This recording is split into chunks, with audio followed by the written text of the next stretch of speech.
Vote ശതമാനം വർദ്ധിച്ചു എന്നത് ഒരു UDF അനുകൂലമായ തരംഗമായിട്ടുണ്ടോ എന്ന് നമുക്കിപ്പോഴും പറയാൻ കഴിയില്ല. അതുകൊണ്ടാണ് ഞാൻ പ്രവചനാതീതം എന്ന് പറഞ്ഞത്. ഏതായാലും ഇന്ന് പ്രതിപക്ഷ നേതാവ് പറഞ്ഞ ജില്ലകളിൽ ഇതിനകം തന്നെ UDF മേൽക്കൈ നേടിയ ജില്ലകളാണ്.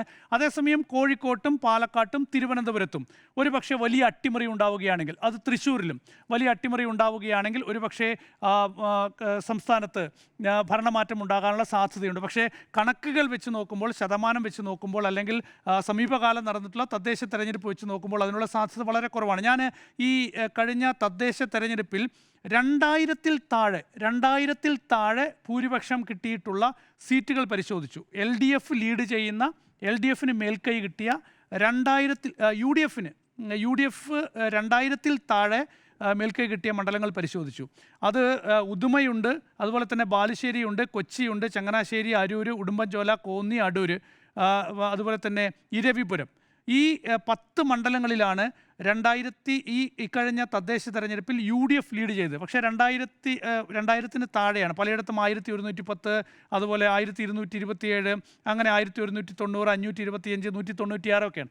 ഒരു പക്ഷേ അവിടെ ഒരു ടൈറ്റ് ഫൈറ്റ് നടന്നാൽ ഈ പേഴ്സൻറ്റേജ് മാറാം. കാരണം UDF ലീഡ് ചെയ്യുന്നത് വളരെ ചെറിയ ശതമാനത്തിനാണ്.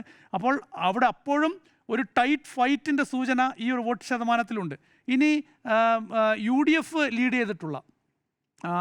ലീഡ് ചെയ്തിട്ടുള്ള മണ്ഡലങ്ങൾ അങ്ങനെ നോക്കിയാൽ 6 അതും ഇതുപോലെ 2000-ൽ താഴെ വോട്ട് ശതമാനം വരുന്നതാണ്. അങ്ങനെ നോക്കുമ്പോൾ ഒരു 16 മുതൽ 20 വരെ സീറ്റുകളിൽ ശക്തമായ മത്സരം നടക്കുന്ന ഒരു സാഹചര്യം തദ്ദേശ തെരഞ്ഞെടുപ്പിലുണ്ടായിട്ടുണ്ട്. അതിൽ നിന്ന് വലിയ മാറ്റമൊന്നും അസംബ്ലിയിൽ ഉണ്ടാകാൻ സാധ്യതയില്ല. അപ്പോൾ നെക്ക് ടു നെക്ക് ഫൈറ്റ് ഏതാണ്ട് 20-ലധികം മണ്ഡലം അല്ലെങ്കിൽ 20ഓളം മണ്ഡലങ്ങളിൽ നടന്നിട്ടുണ്ട്.